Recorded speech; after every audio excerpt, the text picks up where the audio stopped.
안녕하세요. 이제 오늘은 4주차 강의 시간인데 오늘부터는 본격적인 사회조사 방법에 있어서의 그 기법을 살펴보도록 하겠습니다. 자, 그 조사 설계에 관해서 오늘은 말씀을 드릴 텐데, 조사 설계라고 하는 거는 기본적으로 우리가 실제 조사를 시행하기 전에 일종의 계획을 하는 거죠. 무엇을 어떻게 조사하고 분석을 할 것인가, 그거를 체계적으로 사전에 계획하는 거를 우리가 조사 설계라고 얘기를 합니다. 영어로는 이제 리서치 디자인이라고 얘기를 하는 건데, 이 조사 설계는 사실은 그렇게 어려운 내용은 아니에요. 그리고 이제 오늘 특히 할 그 내용은 우리가 이제 설문지 작성과 관련해 가지고 조사 설계에 있어서 가장 기본적인 내용을 무엇을 정하고 시작해야 되는가, 이제 요거를 중심으로 말씀을 드리도록 하겠습니다. 자, 조사 설계는 이제 여기 그 제가 구성 요소라고 그래가지고 가장 기본적인 것만 써놨어요. 이제 세 가지를 조사를 하기 전에 정해야 됩니다. 자, 첫 번째는 뭐냐면 조사의 목적입니다. 조사 목적이라고 하는 거는 뭐 여기 나와 있는 그대로, 그러니까 어떤 것을 목적으로 해서 조사를 하는가를 명확하게 해야 된다라는 겁니다. 자, 요 이제 다음에 자세하게 설명을 드리도록 하고요. 자, 두 번째는 조사 대상과 분석 단위인데, 이제 조사 목적은 내가 이거를 왜 조사하는지에 관련된 거잖아요. 조사 이유라고 볼 수가 있죠. 그다음에 이제 두 번째는, 자, 그러면 그 조사 목적을 달성하기 위해서 어떤 대상을 내가 조사를 해야 되느냐라고 하는 게 두 번째인 거고, 이 조사 대상과 관련해서 이제 굉장히 중요한 게 분석의 단위라고 하는 겁니다. 자, 이것도 이제 조금 이따 말씀드릴게요. 세 번째는 조사의 시간 차원인데, 이 조사의 시간 차원은 뭐 말이 좀 어려울 수는 있는데 아주 간단한 겁니다. 조사를 한 번만 할 거냐, 아니면 조사를 여러 번 해서 시간의 흐름에 따라서 그 조사 대상이 그 어떻게 생각하는지가 얼마나 어떤 방식으로 바뀌는지를 관찰을 할 건가, 이제 요거와 관련된 게 조사의 시간 차원입니다. 자, 그래서 조사 설계는 기본적으로 세 가지가 들어가야 되는 거죠. 첫 번째, 조사의 목적. 두 번째는 조사의 대상, 그리고 그 조사 대상 관련해서 분석 단위. 그 다음에 세 번째는 조사의 시간 차원. 이렇게 이제 세 가지를 정하는 게 가장 기본적인 조사 설계라고 할 수 있고, 오늘 실습할 내용도 이 조사 설계의 구성 요소를 여러분들이 정하시면 됩니다. 자, 여기 이제 보시면 조사 설계와 관련해 가지고 이제 조금 전에는 그 세 가지 가장 기본적인 거를 말씀을 드렸는데, 이걸 이제 조금 더 복잡하게 풀어 놓으면 조사 설계에서는 요 이제 6가지를 정하게 됩니다.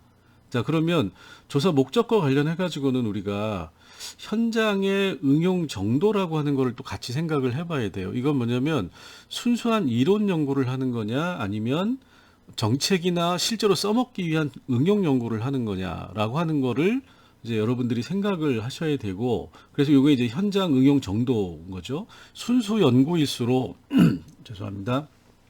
순수 연구일수록 이 설문지를 좀 더 정교하게 만들어야 됩니다.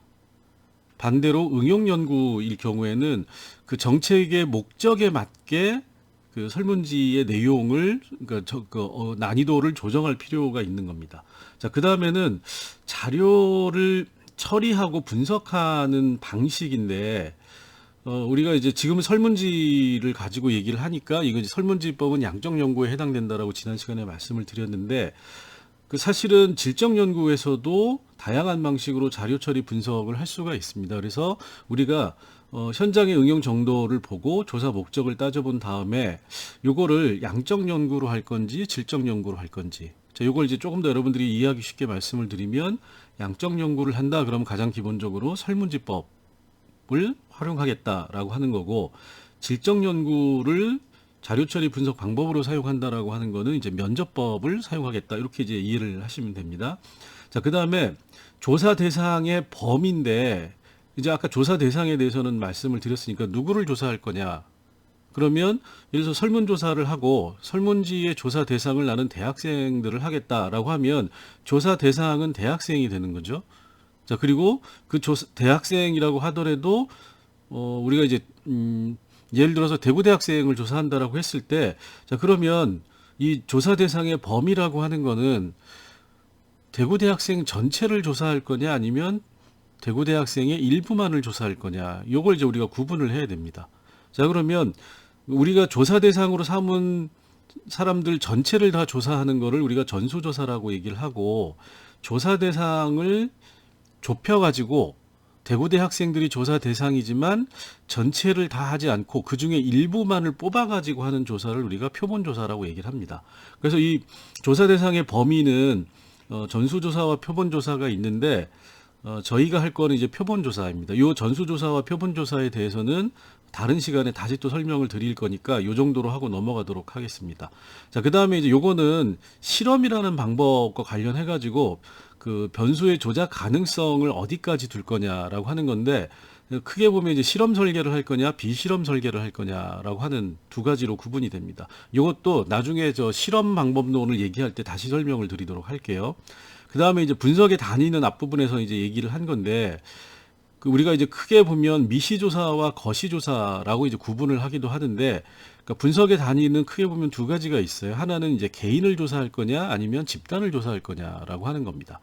자, 그 다음에 분석의 시점, 요게 이제 시간 차원과 관련된 거라서 우리가 크게 보면 요것도 두 가지로 나눌 수 있는데, 횡단조사와 종단조사로 구분된다.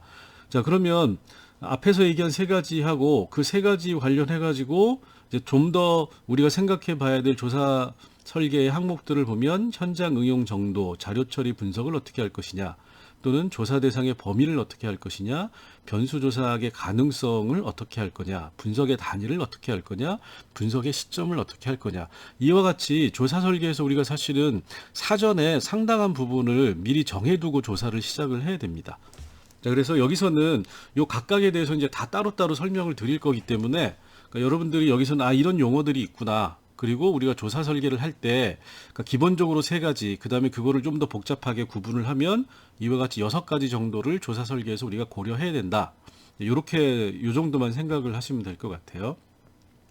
자, 그 사회조사의 목적과 관련해 가지고 제가 이제 기본 세 가지 중에서 목적인데, 자, 여기 보면 이제 인과관계, 인과성이라는 용어가 나오는데, 이건 이제 지난 시간에 설명을 드렸죠. 인과관계라고 하는 거는 결국은 양자 사이, 우리가 조사하려고 하는 어떤 두 가지 사이에 직접적인 원인과 결과의 관계가 존재하느냐라고 하는 거고, 그 인과관계의 핵심은 그래서 인과성이라고 얘기를 하는 건데, 이 인과성이라고 하는 거는 크게 보면 두 가지로 얘기가 될 수 있다. 하나는 뭐냐면 A 현상과 B 현상이, 첫 번째가 상관성, 서로 관계가 있어야 된다라는 겁니다. 관계가 있다라고 하는 거는 A가 움직일 때 또는 B가 움직일 때, A가 움직일 때 B가 움직이거나 B가 움직일 때 A가 움직여야 된다. 이게 이제 상관성이라고 하는 거고, 선행성은 우리가 인과성을 따질 때 같이 움직이는 거에 있어서 어느 게 순서가 뭐냐. 자, A와 B라고 하는 두 가지가 있는데, A와 B가 같이 움직인다라고 하는 거는 뭐죠? 상관성이 있는 거죠. 근데 이제 이 상관성이 인과성이 되기 위해서는 A라고 하는 것 또는 B라고 하는 것 두 개 중에 하나가 뭐가 우선돼서 먼저 발생하느냐라는 겁니다. 자, 그러면 A가 먼저 움직이고 나서 B가 움직인다. 그러면 A가 원인이 되는 거고 B가 결과가 되는 거죠. 반대로 B가 먼저 움직이고 그 다음에 A가 움직인다 그러면 B가 원인이 되고 A가 결과가 되는 겁니다. 그래서 우리가 인과관계는 결국 인과성이라고 하는 거 찾기 위해서 인과관계를 얘기를 하는 건데, 이 인과성이라고 하는 거는 상관성과 선행성이라고 하는 두 가지 요소를 충족시켜야만 우리가 인과관계가 있다. 이렇게 얘기를 하는 거죠. 그래서 사회조사의 목적은 한마디로 얘기하면 인과성이라고 하는 거를 찾아내는 데 있다. 이렇게 생각을 하시면 됩니다. 자, 그러면 이 인과성 얘기를 왜 하냐면, 인과성이라고 하는 거는 우리가 어떤 현상에 대해서 무엇이 원인이 돼서 그 현상이 발생했느냐라고 하는 거를 얘기를 하는 거잖아요. 그러면 모든 사회조사의 목적은 기본적으로 설명하는 데 있는 겁니다. 자, 설명이라고 하는 건 뭐죠? 내가 어디가 아프다 그러면 왜 아픈지를 얘기를 해주는 게 설명이 되는 거죠. 자, 그러면 왜 아픈가에서 왜라고 하는 게 원인이 되고 아프다라고 하는 거는 결과가 되는 겁니다. 자, 그럼 우리가 조사를 해서 대구대 학생들이 용돈을 어떻게 벌고 있느냐라고 하면, 그거에 대한 조사를 해서 어떻게 해서 용돈을 번다라고 하는 건 이제 현상이 되는 거죠. B가 되는 거고, 자, 조사를 해봤더니 대구대 학생들이 알바를 하는데 알바 중에서도 뭐 편의점 알바를 많이 하더라. 아니면 식당 알바를 하더라. 학교에서 알바를 하더라. 또는 어떤 학생은 장학금을 받더라. 자, 그러면 A, 돈을 번다, 용돈을 만든다라고 하는 B라는 현상에 대한 설명은 조사를 통해서 해보니까 대구대 학생들은 알바를 해서 용돈을 마련을 하고, 그 다음에 또 알바 중에서도 특정한 형태의 알바를 한다라고 하는 걸 통해서 우리가 설명을 할 수 있는 겁니다. 자, 그러면 기본적으로 모든 사회조사는 어떤 현상에 대한 설명을 할 수 있는 거를 목적으로 하는 겁니다. 자, 그런데 다른 한편으로는 그래서 이제 이 인과성을 추구하는 거는 설명적 조사다 이렇게 얘기를 합니다.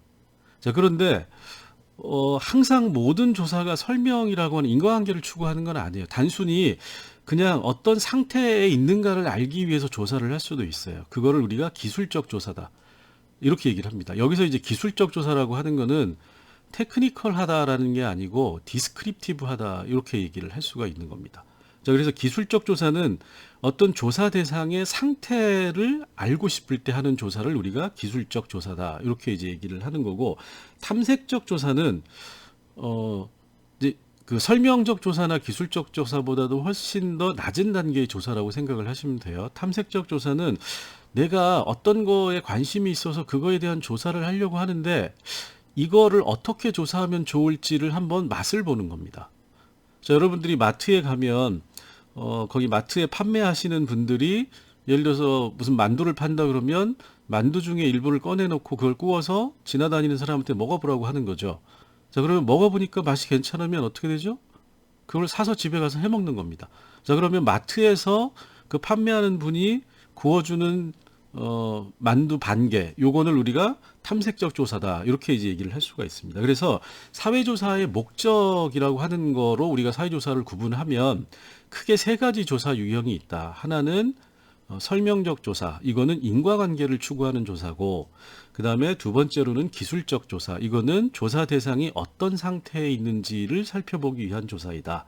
그 다음에 탐색적 조사는 내가 조사를 어떻게 해야 될지 또는 이 조사를 해도 되는 걸지를 미리 알아보기 위해서 부분적으로 하는 조사를 우리가 탐색적 조사라고 한다. 이렇게 이제 세 가지 유형을 여러분들이 알아두시면 됩니다. 자, 그래서 여기 이제 뭐 관계가 될 것 같은 그림을 하나를 했는데 사자가 요 사람의 지금 얼굴을 핥고 있죠. 근데 먹어보지 않았기 때문에 맛이 어떤지 몰라요. 근데 이제 핥다 보면 대충 우리가 이걸 먹어도 될까 말까를 결정을 할 수 있는 거죠. 자, 그 다음에 이제 기술적 조사라고 하는 거는 이 사람의 곳곳을 손으로 다 만져보고 누가 무엇을 언제 어디서 어떻게 어떤 상태에 있는가를 살펴보는 거를 우리가 기술적 조사라고 한다. 자, 그 다음에 이제 설명적 조사라고 하는 거는 자, 콧물이 난다. 그러면 왜 콧물이 날까? 건조한 공기 때문에 감기에 걸렸기 때문에 라고 해서 그 원인을 찾는 조사를 우리가 설명적 조사라고 한다. 이렇게 이제 생각을 하시면 됩니다. 자, 요걸 이제 정리를 하면 자, 탐색적 조사, 기술적 조사, 설명적 조사라고 하는 세 가지 유형이 있고, 자, 설명적 조사는 그래서 우리가 일반적으로 생각하는 인과관계를 추구하는 조사, 즉 조사의 목적에 있어서 인과관계를 추구하기 때문에 가장 난이도가 높고 대부분의 이론적 연구에서 사용되는 게 바로 이 설명적 조사이다. 그래서 연구조사나 분석조사에서 이제 하는 거고, 요 가설에 대해서는 조금 이따가 설명을 드릴 텐데, 그래서 설명적 조사에서는 이 가설이라고 하는 게 굉장히 중요합니다. 가설은 뭐 미리 살짝 말씀을 드리면 왜 이런 현상이 발생할 것인가에 대해서 본인이 어떤 답을 미리 정해 놓는 거예요. 그래서 왜라고 하는 부분을 일정한 문장으로 만들어 놓은 걸 우리가 가설이라고 합니다. 자, 그래서 설명적 조사에서는 반드시 가설이 들어가도록 돼 있어요. 자, 그다음 두 번째로 기술적 조사인데, 이 기술적 조사는 아까 말씀드렸듯이 조사 대상이 어떤 상태에 있는지를 조사하는 거다. 이건 이제 실태 조사이기 때문에 가설이 필요하지 않습니다. 그냥 대구대 학생들은 밥을 어디서 먹을까? 학교 구내 식당에서 먹을까? 학교 식당에서 학생 식당에서 먹을까? 아니면 학교 바깥에 나가서 사 먹을까? 그러니까 왜 학교 바깥에서 사 먹을까? 왜 학생 식당에서 먹을까? 이렇게 질문을 던지는 게 아니고, 조사의 목적이 있는 게 아니고 어디서 사 먹느냐를 그냥 살펴보는 겁니다. 자, 그리고 밥을 먹을 때 주로 어떤 음식을 먹느냐? 분식을 먹느냐, 한식을 먹느냐, 아니면 스파게티를 먹느냐? 그러니까 왜 먹느냐라고 하는 거는 가설에 해당되는 거고, 그냥 뭘 먹느냐라고 하는 상태를 보는 거는 가설이 아니기 때문에 우리가 기술적 조사이고, 기술적 조사는 가설을 필요로 하지 않는다, 이렇게 생각을 하시면 돼요. 그 다음에 이제 탐색적 조사라고 하는 거는 아까 말씀드렸듯이 기술적 조사와 설명적 조사를 하기 전에 이런 방식으로 조사를 해도 될지를 미리 한번 살펴보는 조사를 얘기를 하는 거기 때문에, 자, 실태, 연구, 분석 모든 조사에 사용할 수가 있는 겁니다. 그리고 가설도 기술적 조사에 대한 사전 조사의 형태로 탐색적 조사를 쓸 경우에는 가설이 필요 없고, 설명적 조사에 대한 사전적 조사로 탐색적 조사를 할 경우에는 가설이 필요하다, 이렇게 이제 말씀을 드릴 수가 있습니다.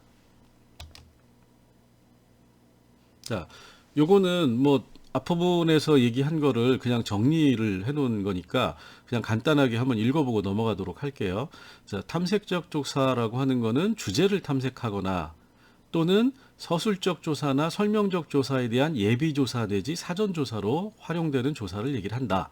자, 두 번째 서술적 조사라고 하는 거는 주로 조사 대상의 상태를 알아보는 걸로 관찰, 여론조사, 실태조사, 시장조사.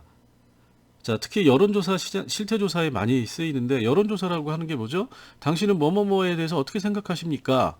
라고 그냥 물어보고 끝나는 거죠. 왜 그렇게 생각하는지를 따지지 않습니다. 자, 설명적 조사는 뭐죠? 아까 말씀드렸듯이 인과관계를 도출을 한다라는 겁니다. 자, 인과관계를 도출한다라고 하는 거는 한국 사회의 불평등의 원인이 무엇인지를 찾아내고 싶다라고 할 때 그거를 우리가 설명적 조사라고 한다, 이렇게 이해를 하시면 될 것 같아요. 그래서 자, 여러분들이 지금 이제 그 뭐 온라인 실습이죠. 온라인 실습의 형태로 실습을 하고 있는데, 자, 조사 설계에서 여러분들이 지난 시간에 주제를 하나를 이제 정했잖아요. 그러면 그 주제를 실제로 이제 내가 조사를 한다고 하면 이 주제에 대해서 어떤 조사를 할 건지를 정해야 됩니다. 나는 내 주제는 인과관계를 도출하는 게 필요한 조사다. 내가 알고 싶은 거는 인과관계와 관련이 있다 싶으면 설명적 조사라고 하는 방식을 활용을 해야 되고, 두 번째로 나는 그냥 대구대 학생들이 어떤 상태에 있는지, 취업 준비를 어떻게 하는지를 알고 싶다. 그러면 서술적 조사를 하는 거죠. 그 다음에 나는 이 조사를 통해서 내가 어떤 조사를 하고 싶은지를 좀 더 구체적으로 파악하고 싶다, 그러면 탐색적 조사의 유형을 선택을 하시면 됩니다. 자, 그래서 요 세 가지 조사의 유형을 염두에 두고 여러분들이 지난주에 설정한 그 조사 주제가 어디에 해당될 수 있을까? 나는 어떤 조사를 하고 싶은가? 요거를 좀 생각을 한번 해보세요. 자, 요거는 뭐 그림은 넘어가도록 할게요. 자, 두 번째로 이제 첫 번째가 이 조사의 목적과 관련해서 말씀을 드렸고, 두 번째로 우리가 생각해 봐야 되는 거는 그 분석의 단위라고 하는데, 이게 굉장히 중요합니다. 자, 왜냐면 이 분석의 단위는 사실은 조사할 때도 중요한데, 조사하고 나서, 즉 조사할 때 중요하다라고 하는 거는 설문지를 어떻게 만들 것인가에 있어서 분석 단위를 내가 어떻게 했느냐에 따라서 질문의 내용이 달라집니다. 그리고 또 하나는 조사를 분석해서 그 결과를 해석할 때 내가 어떤 분석 단위를 설정했는가에 따라서 해석하는 방식도 달라져요. 자, 그래서 그 분석 단위의 유형은 아까 크게 보면 개인을 분석 단위로 하는 조사가 있고, 두 번째로는 집단을 분석 단위로 하는 유형이 있다. 이렇게 이제 두 가지를 말씀을 드렸는데, 집단이라고 하는 거는 옆에 이제 제가 조직이라는 예를 들어놨는데, 조직, 회사, 지역, 국가, 뭐 이런 것들이 전부 다 그 조직, 집단에 해당되는 유형이 되는 겁니다. 자, 그러면 자, 요거를 한번 볼게요. 구체적으로 그러면 분석 단위가 개인이라고 하는 게 뭐냐? 이거는 여러분들이 알고 있는 한 명 한 명을 얘기를 하는 겁니다.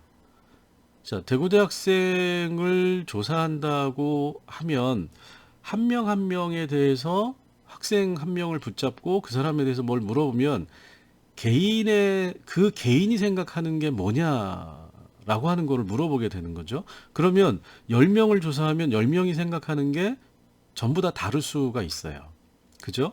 자, 그러면 자, 집단을 조사한다라고 하는 거는 여기 이제 개인은 뭐 이해하기 쉬우니까 백인 남성이냐, 한국 여성이냐, 대구대 학생이냐 뭐 이런 건데 집단을 조사한다라고 하는 이 집단의 범주에 들어가는 게 조직, 지역, 국가라고 하는 게 있는데 자, 이 집단은 개인의 생각을 물어보는 게 아니다라는 겁니다. 그럼 뭘 물어보느냐? 가장 대표적인 게 가구나 가족을 들 수 있어요. 그 다음에 뭐 빈민 집단 또는 기업, 행정관청 뭐 이런 거를 조사를 할 수가 있는 거죠. 자, 그러면 개인을 조사하는 거와 집단을 조사하는 게 뭐가 다르냐? 우리가 이해하기 쉽게 이렇게 예를 들어 볼게요. 결국에는 개인을 분석 단위로 하든 집단을 분석 단위로 하든 우리가 설문조사를 할 때 누구에게 물어봐야 되느냐? 사람한테 물어보는 겁니다. 개인에게. 자, 그러면 이렇게 예를 들어 A라는 회사에 가가지고 개인을 분석 단위로 한다. 그러면 A라는 회사에 있는 근로자들 한 명 한 명에 대해서 물어보는 거죠. 그럼 그 사람 개인의 생각을 물어보는 겁니다. 근데 집단을 분석 단위로 해서 우리가 A라는 기업을 조사한다고 했을 때는 근로자에게 물어보는 게 아니라 그 집단을 대표할 수 있는 사람에게 가서 물어보는 겁니다. 자, 그러면 A라고 하는 기업을 대표할 수 있는 사람은 뭐가 있죠? 가장 대표적으로 사장이 있겠죠. 또는 사장을 대신해서 이사가 있을 거고, 이사를 대신해서 뭐 인사팀의 팀장 정도가 있을 수 있는 거죠. 자, 그러면 인사팀에 가가지고 너네 기업은 근로자의 교육 훈련을 어떻게 실시하느냐라고 하는 걸 물어볼 때 결국은 인사팀장이라고 하는 개인에게 물어보는 건데 그 개인이 A라는 기업의 교육 훈련에 대해서 어떻게 생각하고 어떻게 평가하고 이렇게 물어보는 게 아니라 너네 회사의 공식적인 교육 훈련의 정책은 어떻게 되느냐, 어떻게 실시하고 있느냐, 왜 실시하고 있느냐, 그걸 통해서 그런 교육 훈련을 통해서 이루고자 하는 바가 뭐냐라고 하는 겁니다. 자, 그러면 개인에 대한 조사는, 즉 개인을 분석 단위로 삼는 조사는 개인의 생각을 물어보는 건데 집단을 분석 단위로 삼는 조사는 그 집단에 속해 있는 특정 개인에게 가서 물어보지만 그 개인의 생각을 물어보는 게 아니라 그 집단 전체에 대한 생각을 대표성 있게 답변을 해줄 거를 원한다라는 겁니다. 차이가 좀 이해가 되시나요? 자, 그러면 이렇게 구분하는 게 자, 어떤 의미가 있는지를 한번 이제 따져 볼게요. 네. 자, 여기 보시면 몇 가지 질문을 이제 꺼내놨어요. 한 달 소득은 얼마입니까? 선생님의 한 달 소득은 얼마입니까? 선생님 가족의 한 달 소득은 얼마입니까? 이렇게 물어봤는데, 자, 한 달 소득은 얼마입니까는 우리가 일반적으로 그냥 던지는 질문인데, 이렇게 질문을 던지면 응답하는 사람들이 분석 단위가 명확하지 않기 때문에 이거는 잘못된 방식으로 물어보는 겁니다. 자, 그럼 어떻게 물어봐야 될까요? 분석 단위를 넣어서 질문을 만들어야 됩니다. 자, 그럼 분석 단위를 넣어서 질문을 만든다는 거는 나는 설문조사를 할 때 분석 단위를 개인으로 한다 그러면 지금 내 앞에서 응답을 하는 그 사람에게 선생님의 한 달 소득은 얼마입니까? 이렇게 물어보는 겁니다. 여기서 이제 선생님은 그냥 그 상대방에 대한 경치인이 되는 거죠. 그러니까 당신의 한 달 소득이 얼마입니까? 네가 개인적으로 버는 돈이 얼마냐? 이렇게 물어보는 겁니다. 근데 분석 단위를 집단으로 설정을 하고 물어볼 때는 가구를 대상으로 해가지고 물어본다 그러면 선생님의 한 달 소득은 얼마입니까? 라고 물어보면 안 되고 선생님 가족의 한 달 소득은 얼마입니까? 또는 선생님 가구의 한 달 소득은 얼마입니까? 이렇게 물어봐야 된다라는 거죠. 자, 그러면 이게 엄청난 차이가 될 수 있는 겁니다. 특히 요즘같이 많은 집이 맞벌이를 하는 경우에 또는 자식들이 다 커가지고 자식들도 이제 성년이 돼서 돈을 벌 경우에는 자, 4인 가족이면 4명이 다 돈을 벌 수가 있어요. 가구 소득은 개인 소득은 물어보는 사람이 나는 한 달에 300만 원 번다. 그러면 개인 소득은 300만 원이 되는 거죠. 근데 선생님 가족의 또는 가구의 한 달 소득은 얼마입니까? 그러면 이거에 대해서는 어떻게 하는 거죠? 나는 300만 원을 버는데 다른 사람들이 100만 원, 200만 원, 400만 원을 번다. 그러면 100만 원, 200만 원, 300만 원, 400만 원을 다 더하면 1000만 원이 되는 거죠. 자, 그러면 분석 단위를 개인으로 해서 물어봤을 때는 똑같이 한 달 소득을 물어봤는데 이거에 대한 응답이 300만 원이 나오는 거고, 분석 단위를 집단으로 해가지고 물어봤을 때는 이거에 대한 응답이 1000만 원이 된다라는 겁니다. 자, 그래서 설문지를 만들 때 내가 분석 단위를 어떻게 설정하느냐에 따라서 개인을 대상으로 물어보는 거냐, 집단을 물어보는 거냐를 명확히 구분해서 설문 문항을 만들어야 되고, 그걸 구분하지 않으면 조사하려고 하는 원래의 목적을 달성할 수 없게 된다라는 겁니다. 자, 그래서 이 개인과 집단을 구분하는 것, 분석 단위에 있어서 이게 이제 굉장히 중요하다. 이렇게 이제 생각을 하시면 되고, 자, 그 다음에 이 분석 단위가 이제 설문지를 만들 때 어떤 차이가 있는지를 말씀을 드렸죠. 선생님의 소득과 선생님 가족의 소득을 물어봤을 때 이 차이, 이걸 말씀드렸는데, 제가 아까 뭐라고 그랬냐면 설문지를 만들 때도 이 분석 단위를 서로 헷갈려서 쓰면 문제가 생길 수 있는데 해석할 때도 문제다. 이건 뭐냐면, 자, 우리가 이제 크게 보면 이 사회조사와 관련해 가지고 조사 결과를 해석할 때 잘못할 수 있는 오류를 세 가지를 얘기를 해요. 이제 그 중에서 특히 중요한 게 이 첫 번째하고 두 번째인데, 생태학적 오류와 개인주의적 오류라고 하는 거를 구분을 합니다. 자, 그러면 생태학적 오류는 분석 단위를 헷갈리는 경우를 얘기를 하는 거예요. 자, 분석 단위는 집단을 분석을 했는데 그 분석 단위를 집단을 분석을 한 거를 가지고 적용을 개인에게 한다. 예를 들어서 내가 인사 담당자한테 가가지고 교육훈련 제도나 뭐 이런 거에 대해서 쭉 물어봤어요. 자, 그러면 어떻게 되죠? 우리 회사의 교육훈련은 한 사람이 무조건 한 달에 10시간 정도의 교육훈련을 받아야 되고, 그 중에서 집체훈련을 얼마를 받아야 되고, 또 교육훈련을 받으면 뭐 수당이 얼마가 되고, 이렇게 되면 많은 사람들이 그건 그 회사의 공식적인 정책인 거잖아요. 자, 그러면 그 회사 A라는 회사에 대해서 교육훈련을 조사한 다음에 인사 담당자를 대상으로 해가지고 그 회사에 다니는 개인을 만났을 때, 야, 너 한 달에 교육훈련 10시간 받고 그 다음에 그 수당으로 50만 원 받는다며 라고 얘기하면 잘못된 해석이다라는 겁니다. 왜냐하면 그 회사에서 그렇게 하더라도 내가 올해 이번 달에는 10시간을 교육훈련을 받아야 됐는데 다른 일 때문에 5시간만 받았을 수도 있는 거잖아요.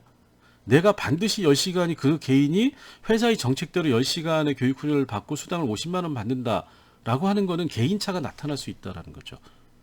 그러면 우리 회사의 교육훈련은 한 달에 10시간이고 10시간을 받으면 그거에 대한 수당으로 50만 원을 준다라고 하는 거는 회사에 적용이 되는 거지, 그 회사에 다니는 모든 근로자 개인에게 너는 한 달에 교육훈련을 10시간 받고 50만 원 받는다라는 걸 적용하면 잘못된 해석이다. 그래서 분석 단위를 집단으로 해서 조사를 하고 그거에 대한 적용을 개인에게 하는 거를 우리가 생태학적인 오류다, 이렇게 얘기를 하는 겁니다. 자, 그 다음에 개인주의적 오류라고 하는 거는 반대예요. 개인을 분석 단위로 조사를 하고 그거를 집단에게 적용하는 겁니다. 예를 들어서 어떤 A라는 집단에 100명이 있는데 그 100명에 대해서 개인 조사를 했어요. 개인 조사를 했더니 이 사람들의 평균 소득이 300만 원이다. 그러면 이 집단은 중산층 집단이다 라고 이제 해석을 해버리는 겁니다. 왜? A라는 집단의 100명에 대해서 조사를 했는데 평균 소득이 300만 원이니까 이 사람들은 다 중산층이다 라고 얘기를 하는 건데, 사실은 100명 중에는 어떻게 되는 거죠? 개인별로 50만 원 버는 사람도 있고 실업자도 있고 1000만 원을 버는 사람도 있는 겁니다. 자, 그러면 개인에 대한 조사라고 하는 거를 가지고 A 집단 전체에 적용해서 A 집단은 이렇다라고 얘기를 하는 거는 잘못된 해석이다라는 겁니다. 자, 그럼 이런 오류가 왜 발생하느냐? 내가 어떤 분석 단위를 설정해서 조사를 했느냐라고 하는 거를 나중에 해석할 때 생각하지 않고 해석했기 때문에 발생한다라는 겁니다. 자, 그 다음에 이제 또 다른 하나는 이 생태학적 오류, 개인주의적 오류와는 별도로 환원주의적 오류라고 하는 게 있어요. 이것도 이제 조사 결과를 설명할 때 어떤 특정한 모든 현상의 원인을 하나의 단일 요인으로 돌려서 얘기를 하는 거를 얘기를 한다라는 겁니다. 자, 예를 들어서 내가 범죄를 저지른다, 제가 범죄를 했다라는 얘기가 아니고 제가 이제 범죄를 저질렀다라고 가정을 하면 그 이유를 돈이 없기 때문이다. 이렇게 이제 그냥 설명을 한다라는 겁니다. 내가 어떤 실수를 했는데도 그건 네가 돈이 없어서 실수를 한 거다. 내가 지금 기분이 나쁜 거는 돈이 없기 때문이다. 이렇게 해석을 하는 거. 모든 거를 돈이 없다라는 하나의 단일한 원인으로 돌려서 해석하는 거를 우리가 환원주의적 오류다라고 얘기를 하는 겁니다. 자, 내가 기분이 나쁜 거는 돈이 없어서가 아니라 다른 사람하고 싸워서 그럴 수도 있고, 또는 밥을 잘못 먹어서일 수도 있고, 잠을 잘못 자서일 수도 있는 거죠. 즉 어떤 현상에는 다양한 원인이 있을 수 있는데 다른 모든 원인이 될 수 있는 거를 배제하고 단 하나의 요인으로 모든 거를 다 설명하려고 하는 거는 우리가 환원주의적 오류다라고 얘기를 하는 겁니다. 자, 요거는 나중에 그 2학기에 사회조사 분석을 할 때 이제 이 분석을 해서 결과 해석할 때 이 환원주의적 오류에 대해서는 다시 설명을 드릴 겁니다. 자, 이렇게 넘어가고 그 다음에 이제 세 가지를 말씀드린다고 했는데 마지막 세 번째가 이제 사회조사의 시간 차원이에요. 이제 시간 차원은 여러분들이 그냥 아주 쉽게 생각하면 횡단적 조사와 종단적 조사로 유형이 있는데, 횡단적 조사라고 하는 거는 어떤 특정한 시점에 조사를 딱 한 번만 하는 것, 요거를 우리가 횡단적 조사라고 얘기를 하는 겁니다. 자, 여기 보시면 2017년 10월에 여기 이제 조사를 하는 시점을 얘기를 하는 거예요. 조사를 했다. 무엇에 대해서? 기초생활보호 대상자에 대한 실태. 자, 기초생활보호 대상자가 실제로 한 달 소득이 얼마고 또 이 기초생활보호에 관련된 지원금을 얼마를 받아서 어떻게 소비 생활을 하고 얼마가 부족하고 얼마를 더 보조를 해줘야 되고 이런 것들에 대한 조사를 2007년 10월에 했다라는 거죠. 자, 그러면 이 횡단조사는 한 번만 조사하는 거기 때문에 어떤 걸 알 수 있느냐? 2007년 10월 현재의 기초생활보호 대상자가 어떤 상태에 있는지만 알 수 있는 겁니다. 그죠? 근데 우리가 2017년 10월에 조사를 하고 조사 결과를 받아서 분석을 해가지고 어떤 결과를 내놓으면 2008년이 될 수가 있죠.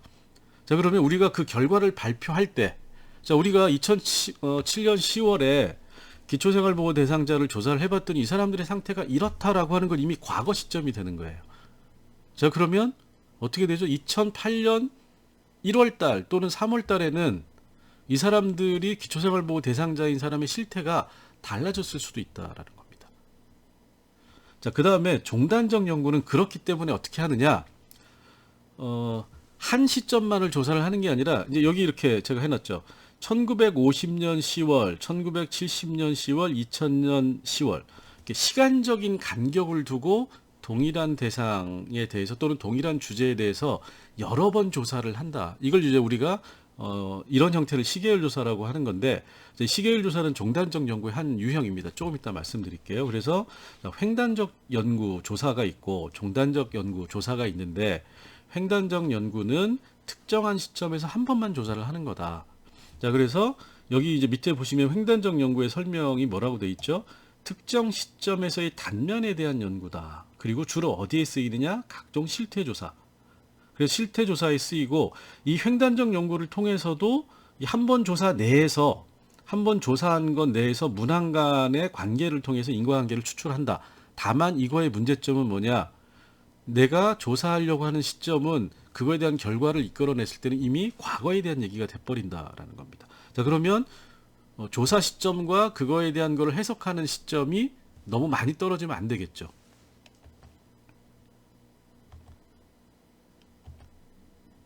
자, 그 다음에 이 종단적 연구는 뭐 여기 자전거 타고 가는 그림을 이제 그 사진을 갖다 놨는데, 시간 관계에 따라서 인과관계의 변화를 추적하는 거다. 이제 주로 현장 조사에서 많이 쓰이는데, 현장 조사를 여러 번 방문을 해가지고 실제로 그러면 어떤 상태가 어떤 트렌드를 가지고 변화하는지를 지속적으로 여러 번 관찰하는 걸 우리가 종단적 연구라고 하는 겁니다. 자, 근데 대부분의 경우에는 이 종단적 연구가 그래서 훨씬 더 우리가 원래 조사하려고 하는 목적에 맞을 수가 있는 거죠. 어떤 시점뿐만이 아니라 그 시점이 어떤 트렌드를 가지고 변화하는지를 볼 수 있기 때문에, 그래서 이제 종단적 연구가 어떻게 보면 횡단적 연구보다 훨씬 더 복잡하고 더 정교한 연구라고 할 수가 있는데, 이제 문제는 뭐냐면 모든 조사 연구에서 여러분들이 이제 현실적인 문제를 생각을 해야 되는 겁니다. 자, 한 번 조사할 때 1,000만 원이 들었어요. 두 번 조사하면 얼마가 들까요? 2천만 원이 들어갑니다. 시간은 빼고. 시간도 2배가 들어가겠죠. 인력도 2배가 들어가고. 자, 세 번 조사하면 3천만 원이 들어갑니다. 자, 그렇기 때문에 종단적 조사 연구라고 하는 거는 시간과 비용이 굉장히 많이 들기 때문에, 내가 정말로 어떤 트렌드를 파악할 필요가 있다라고 하는 명확한 조사 연구의 목적에 맞을 때는 시간과 비용을 들여가지고 종단 연구를 하지만, 굳이 그렇게 시간적인 변화를 살펴볼 필요가 없다라고 할 때는 일반적으로는 횡단적 연구를 많이 사용한다. 이렇게 여러분들이 이해를 하시면 될 것 같아요. 자, 이 종단 연구는 사실 이제 사회조사 분석사 시험에 많이 나오는데, 그 이유는 뭐냐면 종단 연구가 여러 가지 형태가 있어요. 그 중에서 이제 대표적으로 이제 3가지 조사 형태만을 갖다 놨는데, 이게 이제 시험에 많이 나옵니다. 자, 뭐 시험에 많이 나온다는 건 그만큼 이제 중요하다는 얘기겠죠. 그래서 그러니까 아까 조금 전에 말씀드렸듯이 종단 연구는 기본적으로 조사 대상이 어떻게 변화가는지, 인과관계가 어떻게 변하는지를, 그 트렌드를 조사한다. 이게 이제 추세 조사인 겁니다. 그래서 이 추세 조사, 트렌드 스터디라고 하는 거는 동일한 주제를 가지고 일정한 시간적 간격을 두고 여러 번 반복 조사하는 거를 우리가 추세 조사라고 해요. 그래서 매년 인구 통계, 이제 통계청에서 인구 조사를 하는데 이걸 매년 한다 그러면 이게 추세 조사가 되는 겁니다. 그 다음에 이제 코호트 조사라고 하는 건데, 이 코호트라는 말은 혹시 이제 지금 코로나 바이러스 때문에 이 신문이나 언론에서 이 코호트라는 말을 가끔 쓰는데, 혹시 이제 들어보신 분이 있을 수도 있겠어요. 그래서 예를 들어서 어떤 요양병원에 코로나 감염자가 대량 발생을 해서 이 사람들을 코호트 집단 분리를 했다, 이렇게 얘기를 하는 거죠. 그건 뭐냐면 특정한 동일한 특성을 가진 집단을 우리가 코호트 집단이라고 얘기를 해요. 그래서 여기 이제 보시면 특정한 동일한 속성을 가진 인구 집단. 자, 요양병원에서 감염자가 대량 발생을 했다라고 하는 거는 그 병원 전체에 있는, 요양병원 전체에 있는 사람들이 코로나에 감염됐을 가능성이 있기 때문에 그 사람들이 하나의 특정 집단이다. 그래서 코호트 집단이다라고 보는 겁니다. 자, 그래서 이 코호트 집단, 특정 인구 집단을 똑같은 사람을 장기간에 걸쳐서 반복 조사를 하는 거예요. 대표적인 사례가 이제 이렇게 되는 겁니다. 자, 어떤 사람이 10살이었을 때 그 10살인 사람들 중에서 예를 들어서 10,000명을 뽑아가지고 조사를 하고, 이 사람들이 20살이 됐을 때 또 10,000명을 뽑아요. 그 다음에 이 사람들이 30살이 됐을 때 또 10,000명을 뽑습니다. 이 사람들이 40살이 됐을 때 또 10,000명을 뽑아서 조사를 해요. 자, 마지막으로 이 사람들이 50대가 됐을 때 또 10,000명을 뽑습니다. 자, 그럼 어떻게 되죠? 5번 조사를 하는 게 되죠. 그리고 이 사람들을 우리가 베이비붐 세대라는 코호트 명칭을 붙여요. 자, 이 사람들은 예를 들어서 이제 베이비붐 세대, 그러니까 인구가 대폭 증가해서 출산율이 높을 때 태어난 사람들이다. 그래서 이 사람들을 베이비붐 세대라고 이름을 짓는 거고, 이 사람들을 하나의 코호트 집단으로 묶는 거죠. 자, 그러면 코호트 조사라고 얘기를 하면 특정 집단을 일정한 시간 간격으로 5번 조사했다. 그러니까 종단 연구가 되는 거죠. 자, 그 다음에 패널 조사라고 하는 게 있습니다. 자, 그러면 패널 조사는 여기 이제 보시면 뭐라고 설명이 되어 있냐면 특정 집단에 속한 동일인에 대한 반복 조사. 그러니까 이것도 특정 집단을 반복 조사한다. 자, 그러면 어떻게 되죠? 코호트 조사하고 내용이 똑같아져요.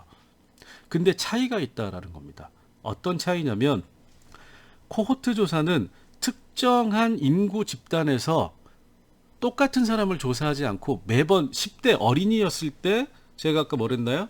자, 똑같은 10대 중에서 10,000명을 뽑아서 조사를 하고, 이 사람들이 20대가 됐을 때, 청소년이 됐을 때 또 10,000명을 뽑는데, 10대였을 때 뽑은 10,000명하고 20대였을 때 뽑은 10,000명하고는 다른 사람일 가능성이 높다라는 겁니다. 이 10,000명과 이 10,000명은 10대에서 뽑은 10,000명과 20대일 때 뽑은 10,000명은 다른 사람들이다라는 거예요, 기본적으로. 근데 패널 조사는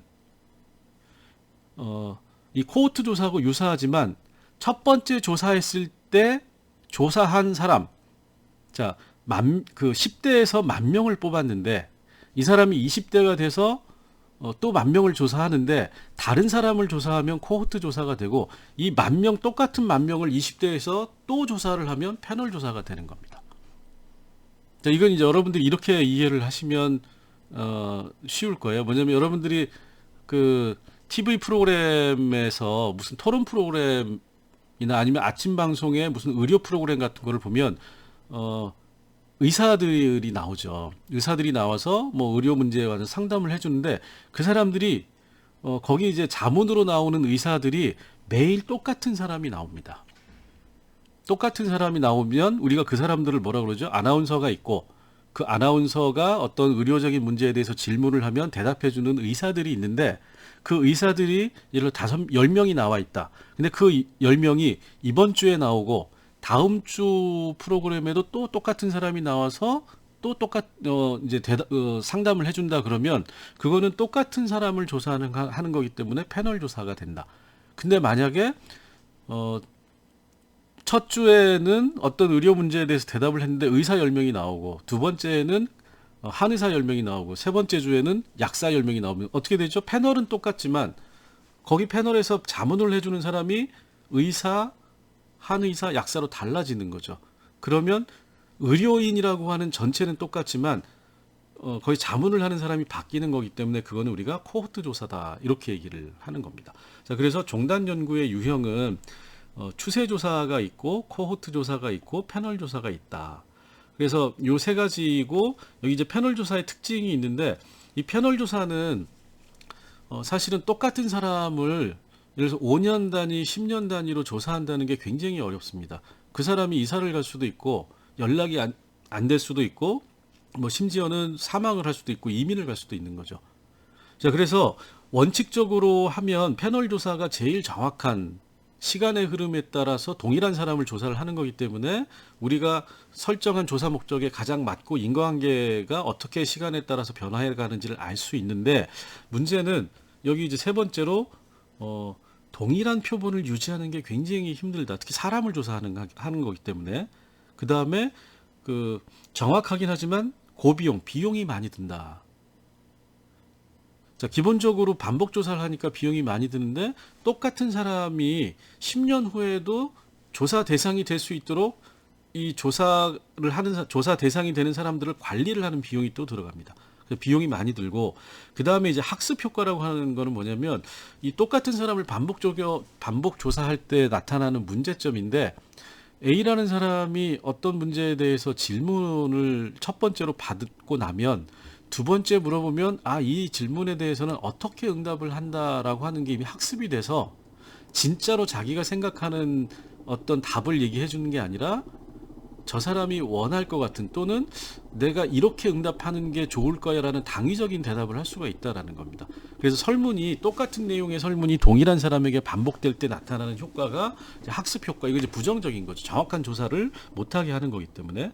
그래서 이런 패널 조사가 사실은 굉장히 많은 데이터들이 존재합니다. 요거는 이제 나중에 설명을 드릴게요. 자, 그래서 여기 이제 보시면 종단 연구의 유형은 크게 보면 추세 조사, 코호트 조사, 패널 조사가 있다.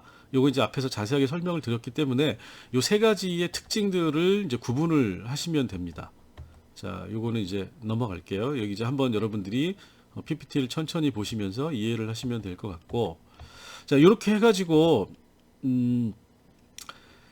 그 세 가지 조사 설계에서 가장 중요한 세 가지를 말씀을 드렸어요. 자, 세 가지가 뭐였죠? 조사의 목적이 뭐냐에 따라서 탐색적 조사가 있고 기술적 조사가 있고 설명적 조사가 있다. 그 다음에 두 번째는 뭐였죠? 분석의 단위를 어떻게 우리가 할 거냐. 그래서 개인을 분석 단위로 할 거냐, 집단을 분석 단위로 할 거냐. 이게 두 번째였고, 세 번째는 뭐였죠? 사회 조사를 하는 데 있어서 시간의 차원을 우리가 고려해야 된다. 즉 한 번만 조사하고 끝낼 거냐, 그러면 횡단 조사가 되고, 시간의 흐름에 따라서 내가 조사하려고 하는 조사 대상의 상태가 어떻게 변하거나 인과관계가 어떻게 변화해 가는지를 보려고 한다면 종단적 연구를 해야 된다. 그래서 시간 차원은 횡단적 조사 연구와 종단적 조사 연구로 구분이 되고, 종단적 조사 연구는 추세 조사와 코호트 조사, 그 다음에 세 번째로 패널 조사가 있다. 이렇게 정리를 할 수가 있습니다. 자, 그래서 여러분들이 이제 그런 조사 설계를 한 다음에 조사 설계에 따라서 실제 설문지를 만들고 이제 조사를 쭉 진행을 하시면 되는데, 제가 이제 여기 조사의 전체 과정을 정리를 해놨어요. 그래서 이 간단하게 설명을 드리면 벌써 시간이 50분 넘어가기 때문에 기본적으로 내가 어떤 거에 대한 관심, 어떤 사회 현상에 대한 관심이 생겼어요. 자, 그럼 여기 이제 제가 물음표와 Y 이렇게 넣는 거는 인과관계, 아까 인과관계가 뭐라고 그랬죠?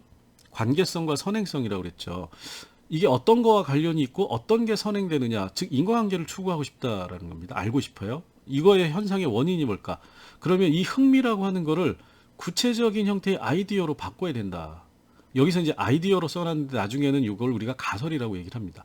즉 어떤 거가 Y라는 현상에 내가 관심을 가지고 있는데, 이 Y라는 현상은 무엇에 의해서 발생을 하는 걸까? 또는 Y가 어떤 거에 영향을 미치는 걸까?